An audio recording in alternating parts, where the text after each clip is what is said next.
अब देखते हैं हम लोग क्रोजन हमने देख लिया, क्रोजन के डेफिनेशंस को उसके बारे में जान लिया। अब देखते हैं कि मेटल में सबसे पहले मोस्ट वाइडली जो यूज होता है टर्म वो है आपका रस्टिंग, क्योंकि हमारे देश में सबसे ज्यादा यदि कोई चीज है आपका क्रोजन होने वाला है तो वो है आयरन मेटल।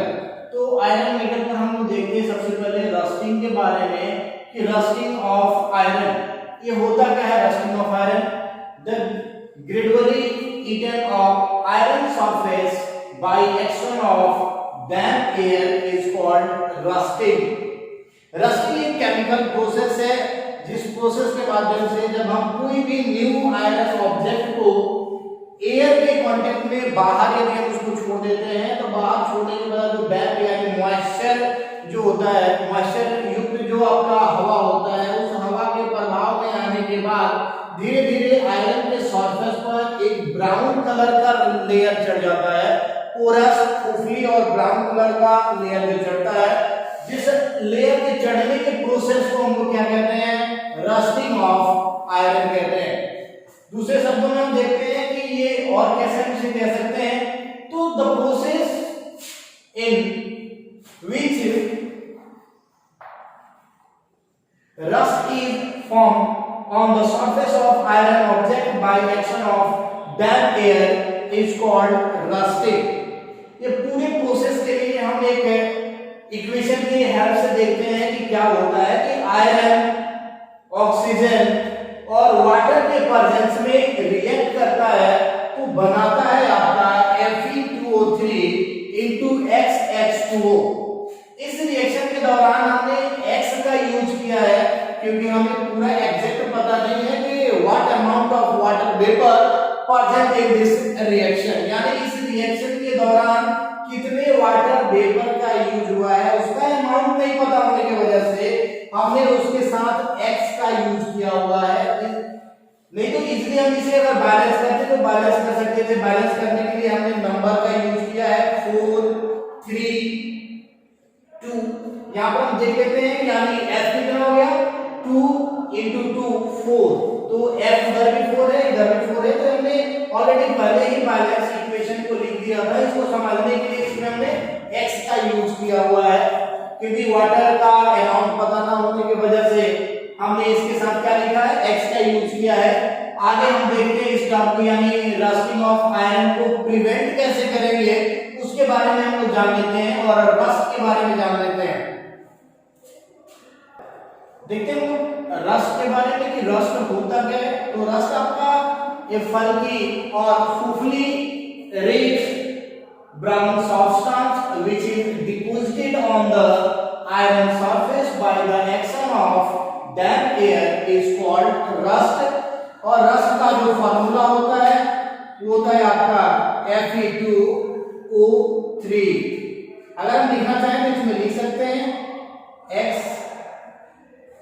H2O, नहीं भी लिखेंगे तो Fe2O3 जो है आपका आयरन ऑक्साइड, और आयरन ऑक्साइड को ही हम लोग कहते हैं क्या है, रस्ट कहते हैं। और ये XH2 जब है तो इसको हम लोग बोलते हैं हाइड्रेटेड आयरन ऑक्साइड। क्या बोलते हैं, हाइड्रेटेड आयरन ऑक्साइड। और ये हाइड्रेटेड है यानी रस्ट है, इसका वेट जो होता है नॉर्मल आयरन सरफेस की अपेक्षा अधिक होता है।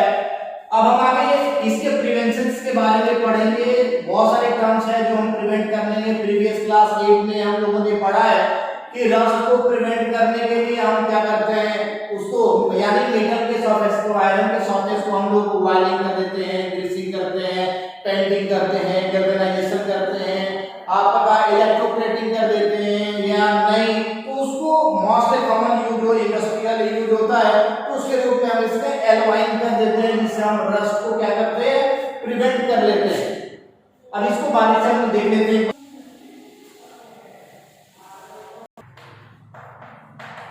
Prevention of rusting of iron metal.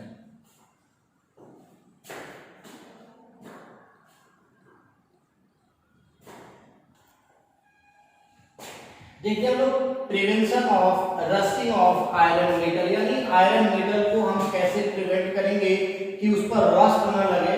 तो there are various process which are involve in the prevention of rusting of iron metal.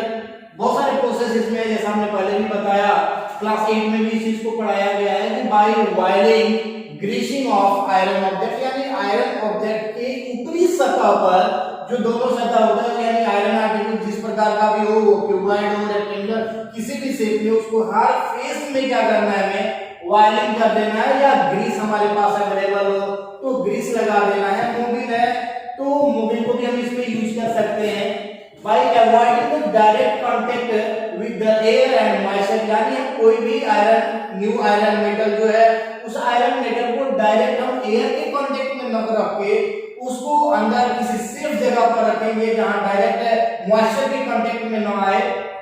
तीसरी चीज हम इसमें देख सकते हैं कि by painting the iron surface, यानी इस पर हम किसी भी प्रकार का पेंट को यदि हम लगा देते हैं, जैसे हमने देखे अपने घर में ग्रिल लगा होता है, विंडो लगा होता है, या आपका डोर लगा होता है, हम इसलिए उसे क्या करते हैं, हर ईयर बाय ईयर उसे पेंटिंग करते हैं। तो पेंटिंग करने की वजह से होता क्या है, इस पर आपका यानी मॉइस्चर और एयर का कोई इफेक्ट नहीं पड़ता है, जिससे आयरन मेटल आपका बचा रहता है। By galvanizing of iron metal, तो गैल्वेनाइजिंग प्रोसेस है जिस प्रोसेस से हम क्या करते हैं, जिंक मेटल का एक लेयर आयरन मेटल के ऊपर चढ़ा देते हैं, क्योंकि जिंक जो होता है वो एयर के संपर्क में बहुत ही स्लो रिएक्शंस करता है, यानी इतना स्लो करता है ताकि काफी दिनों तक बीत जाएगा। हम एक बार गैल्वेनाइजेशन कर देंगे तो कई सालों तक ऐसे ही रह जाता है, उस पर आपके डैम्प एयर का कोई इफेक्ट नहीं पड़ता, इसलिए हम गैल्वेनाइजेशन का प्रयोग करते हैं, यानी गैल्वेनाइजेशन ऑफ आयरन, यानी ये प्रोसेस है जिससे हम जिंक मेटल का क्या करते हैं, आयरन मेटल के ऊपर एक लेयर चढ़ा देते हैं, जिससे आयरन हमारा क्या हो जाता है, रस्टिंग से प्रिवेंट होता है। By electroplating of iron metal, तो क्लास 8 चैप्टर 14 में हमने इलेक्ट्रोप्लेटिंग के बारे में पढ़ाया हुआ है। इलेक्ट्रोप्लेटिंग भी आपका केमिकल प्रोसेस है, केमिकल प्रोसेस है जिस पर डिजायर मेटल लाइक आपका क्रोमियम का, आपका सिल्वर का, कॉपर का या गोल्ड का, यानी जो सस्ता आपका मेटल्स होता है और लेस रिएक्टिव होता है, यानी एयर से कम रिएक्ट हो, वैसे मेटल का हम लोग क्या करते हैं, इलेक्ट्रोलाइसिस करके मेल्ट करके उसको आयरन सरफेस पर हम लोग यूज कर लेते हैं। तो वो क्या करता है, हमें रस्ट से बचा देता है। और सबसे ज्यादा जो तरीका है, कारगर है, उस तरीके को हम लोग क्या करते हैं, बाय एल्वाइन।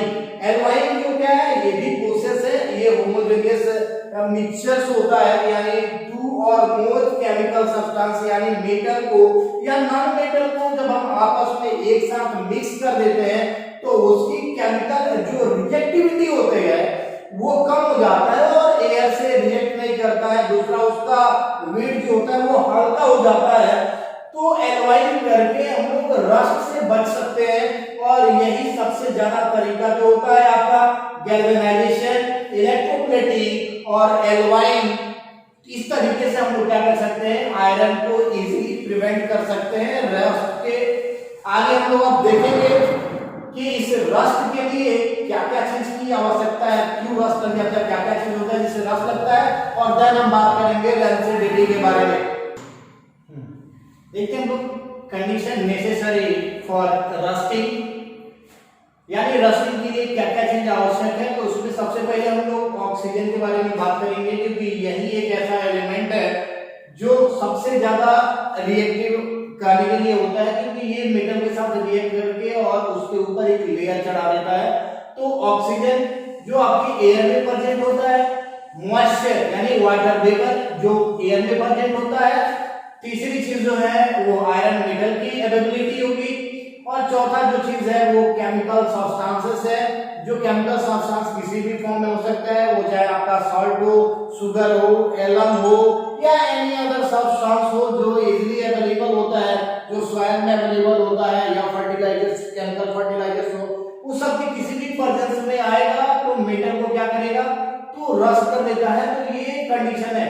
तो इस कंडीशन को हम लोग क्या करेंगे, यानी डैम्प एयर को, मॉइस्चर को यदि हम नेगलेक्ट कर देंगे तो ऑटोमेटिक है कि हमारा रस्टिंग जो है अपने आप प्रिवेंट होने लगता है। आगे हम देखते हैं कि इसके यानी effect of rusting. It damages the structure made of iron such as grease, car bodies, iron railing, seats, etc.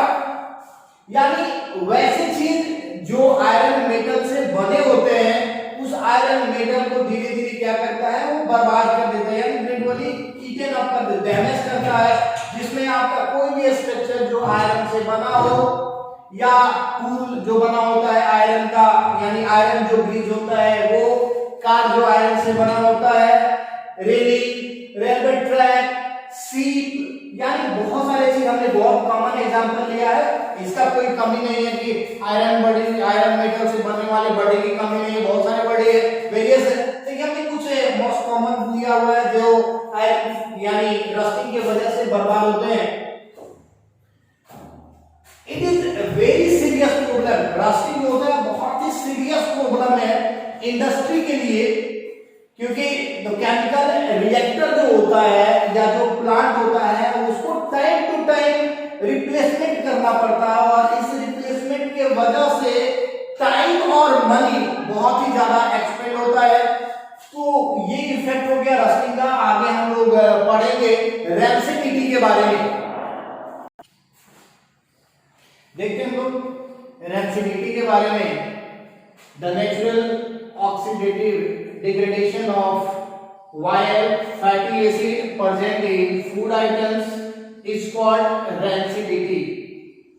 Due to the rancidity, the smell, taste and color of the food items are changed after some interval of time.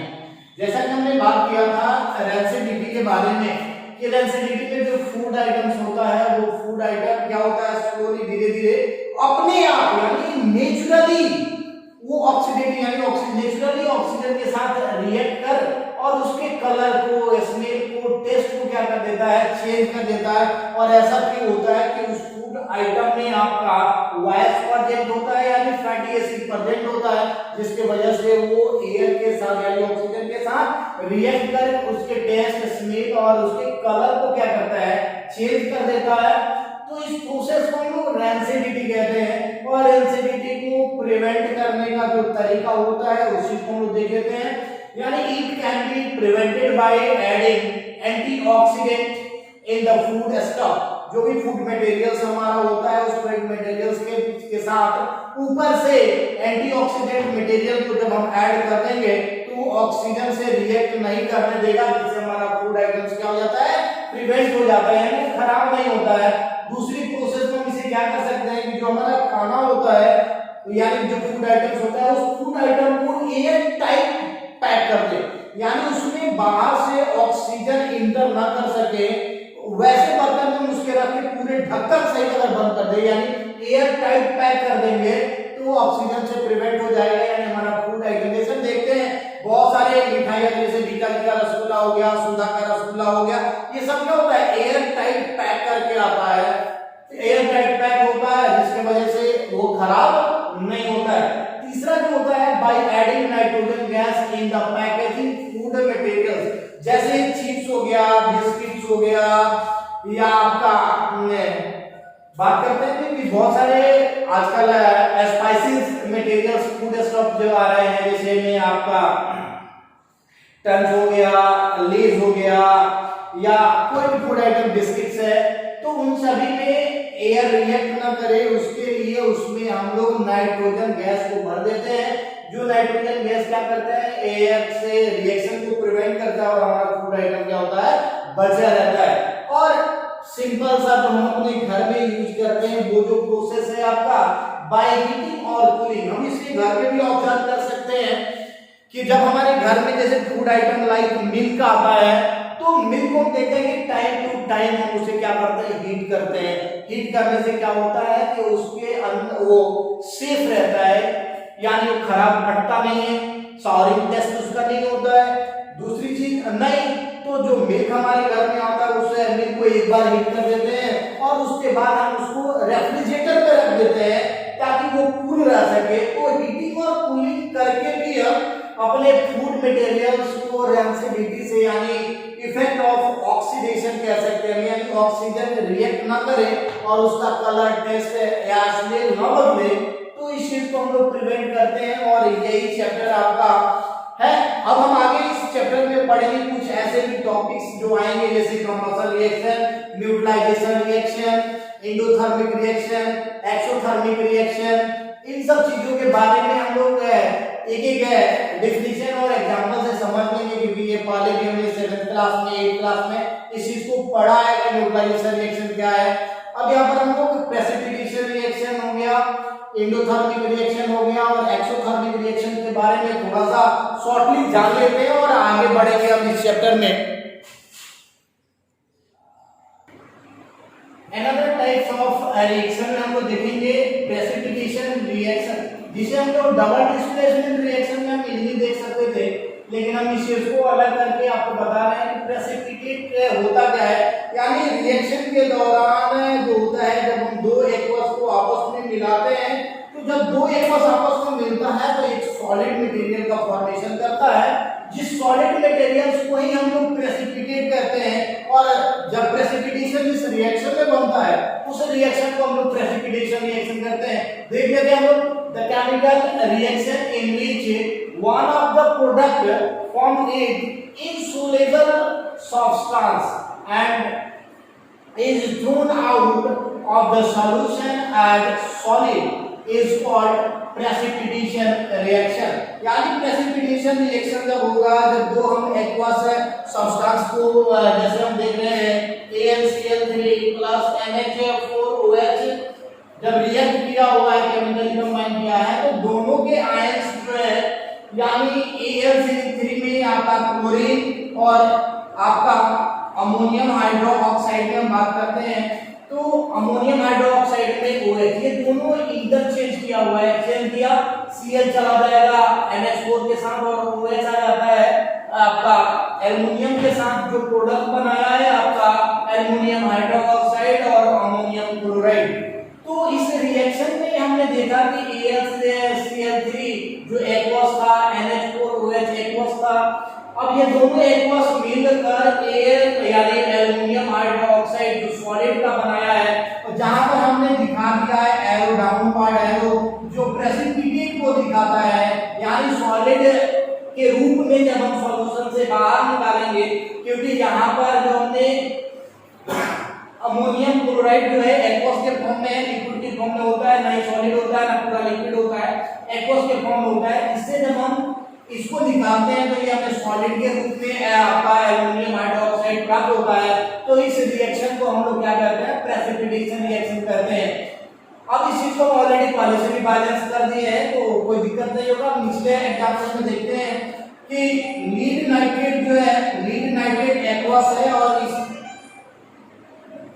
इस aqueous को जब हम potassium iodide के साथ react कराते हैं, यानी lead nitrate को जब हम पोटेशियम आयोडाइड के साथ रिएक्ट कराते हैं, तो लीड नाइट्रेट में से जो नाइट्रेट होता है वो चला जाएगा पोटेशियम के साथ, और आयोडीन जो आपका पोटेशियम आयोडाइड बनाया है, इसमें से जो आयोडीन है वो आपके लीड के साथ कंबाइन करेगा और प्रोडक्ट बनाएगा। इस कंडीशन में जो इंटरचेंज होंगे तो पोटेशियम आपका लीड आयोडाइड जो है सॉलिड की फॉर्मेशन में आता है, यानी सॉलिड बन जाता है, और आपका पोटेशियम नाइट्रेट एक्वस हो जाता है। तो इससे हम जब बाहर निकालते हैं सॉल्यूशन से, तो PbI2 जो है, यानी लीड आयोडाइड जो है वो सॉलिड के रूप में निकलेगा। जहां पर हमने इसको दिखा दिया है डाउनवर्ड एरो से, जो रिप्रेजेंट करता है प्रेसिपिटेशन को। तो प्रेसिपिटेट यहां से निकल गया, यानी सॉलिड मटेरियल बाहर निकलेगा, सॉलिड मटेरियल्स के रूप में लीड आयोडाइड बाहर निकलेगा, और इसी रिएक्शन को हम कहते हैं क्या है, प्रेसिपिटेशन रिएक्शन कहते हैं। आगे हम लोग देखेंगे अब इसके बाद न्यूट्रलाइजेशन रिएक्शन, और देन हम देखेंगे एक्सोथर्मिक और एंडोथर्मिक। अब हम लोग देखेंगे न्यूट्रलाइजेशन रिएक्शन, यानी जब रिएक्शन होता है तो वो न्यूट्रल कब होता है, इस न्यूट्रल के बारे में हम लोग जान लेते हैं। इस टॉपिक को हम लोगों ने क्लास 7 में पढ़ा था एसिड बेस में, और फिर से हम लोग देखते हैं कि न्यूट्रलाइजेशन रिएक्शन होता क्या है। यानी reaction between a strong acid and a strong base to form salt and water. जब स्ट्रॉन्ग एसिड और स्ट्रॉन्ग बेस मीट मिलकर सॉल्ट और वाटर का फॉर्मेशन करते हैं, तो ये रिएक्शन जो कहलाता है न्यूट्रलाइजेशन रिएक्शन कहलाता है। अब इस न्यूट्रलाइजेशन रिएक्शन के एग्जांपल के माध्यम से हम समझ लेते हैं। यानी स्ट्रॉन्ग बेस, यानी sodium hydroxide is the strong base. तो स्ट्रॉन्ग बेस यानी sodium hydroxide reacts with strong acid like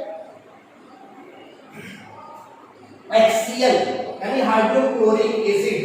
तो sodium hydroxide reacts with hydrochloric acid to form sodium chloride. जो सोडियम क्लोराइड हम लोग कॉमन सॉल्ट या table salt के रूप में जानते हैं, तो सोडियम क्लोराइड और वाटर का फॉर्मेशन करता है। क्या बनाता है ये? सोडियम क्लोराइड और वाटर बनाता है।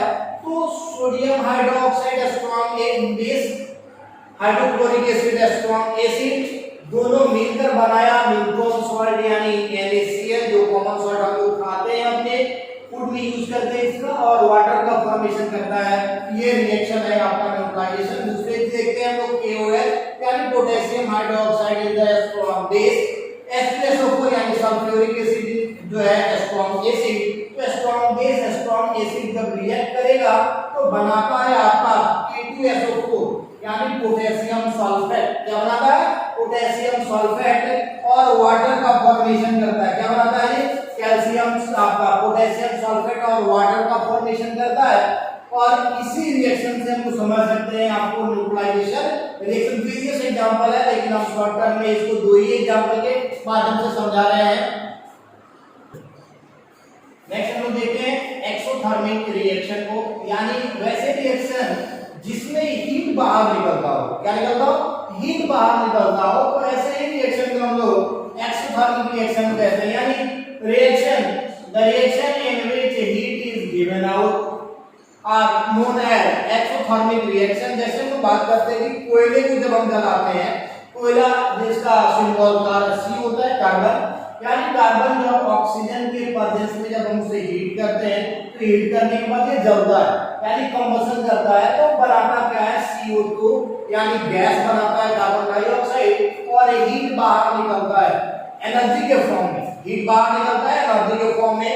तो ये एग्जांपल है आपके एक्सोथर्मिक का। बहुत सारा हीट बाहर निकलता है, एनर्जी, जिसका हम लोग यूज करते हैं खाना पकाने में, पहले से यानी थर्मल पावर प्लांट में भी यूज किया जाता है इलेक्ट्रिसिटी जनरेट करने के लिए। इस प्रोसेस का यूज किया जाता है। नेक्स्ट हम बात करते हैं कि नेक्स्ट एग्जांपल जो मीथेन का है कि मीथेन को जब हम कंबशन कराते हैं, यानी मीथेन को जब हम ऑक्सीजन के प्रेजेंस में रिएक्ट कराते हैं, तो ये प्रोड्यूस करता है कार्बन डाइऑक्साइड, वाटर वेपर और आपका हीट एनर्जी। जिस हीट एनर्जी का यूटिलाइजेशन हम लोग खाना बनाने में यूज करते हैं। इस चीज को हम देखेंगे, जैसे LPG गैस हम लोग यूज करते हैं, CNG यूज होता है, तो CNG में तो हीट का यूज नहीं होता, लेकिन LPG में जो हम लोग यूज करते हैं उसमें आपका मीथेन है, प्रोपेन है, या आपका मीथेन, इथेन और प्रोपेन, ये तीन चीज को मिश्रण होता है। तो आप मीथेन हम देख सकते हैं, मीथेन का यूज हमें यानी कंबशन रिएक्शन के दौरान कार्बन डाइऑक्साइड, वाटर वेपर और हीट का इवोल्यूशन हो, यानी हीट बाहर निकल रहा है, तो इस रिएक्शन को हम लोग एक्सोथर्मिक रिएक्शन कहते हैं। इसके अपोजिट जो होता है एंडोथर्मिक रिएक्शन होता है। और एंडोथर्मिक रिएक्शन में होता क्या है ये देख लेते हैं। यानी रिएक्शन के दौरान जो हीट होता है उसको एब्जॉर्ब कर लिया जाता है, तो ऐसे रिएक्शन को हम लोग क्या कहते हैं? ये एंडोथर्मिक रिएक्शन कहते हैं। यानी the reaction in which heat is absorbed, the reaction in which heat is absorbed is called endothermic reaction। जैसे N2+O2 नाइट्रोजन जब रिएक्ट करेगा ऑक्सीजन के साथ, तो कब रिएक्ट करेगा? क्योंकि नाइट्रोजन जल्दी ऑक्सीजन के साथ रिएक्ट नहीं करता है, इसमें हीट हमें देना पड़ता है। तो हीट के प्रेजेंस में रिएक्ट करके, यानी हीट हमें कितना देना पड़ता है? 300 डिग्री सेल्सियस तक देना पड़ता है, जिसे आपका नाइट्रोजन मोनोऑक्साइड गैस बनाता है। यानी हम इसे कह सकते हैं नाइट्रोजन मोनोऑक्साइड, नाइट्रिक ऑक्साइड। तो नाइट्रिक ऑक्साइड का फॉर्मेशन करता है। जो एग्जांपल है आप देख सकते हैं, यहाँ पर हीट बाहर नहीं निकल रहा है, हीट को एब्जॉर्ब कर रहा है। तो ये एग्जांपल होता है आपका एंडोथर्मिक के एग्जांपल होता है। दूसरा हम लोग देखते हैं कि कार्बन प्लस वाटर और हीट को जब हम रिएक्ट करते हैं तो वाटर गैस बना रहा है। क्या बना रहा है जी? वाटर गैस बना रहा है, यानी CO+H2। CO+H2 इस दोनों को जो मिश्रण को हम बोलते हैं वाटर गैस का फॉर्मेशन कर रहा है। ये भी एग्जांपल है आपके एंडोथर्मिक रिएक्शन का। और इसी को लेकर ये पूरे चैप्टर जो है क्लास 10th का chemical reaction and equation complete हो जाता है। आप लोगों को इस पूरे चैप्टर का जो लेंस है आप एक बार इसको याद करके जो आपका है प्रॉब्लम जो हो रहा है जिसको सॉर्ट आउट करना है, जैसे रिएक्शन कैसे बनाना है, बैलेंस कैसे करना है, तो इस चीज को बनाइए। यदि कोई दिक्कत होता है तो फिर आप कांटेक्ट कर सकते हैं, इस चीज को फिर से बता दिया जाएगा कि बैलेंस कैसे किया जाता है।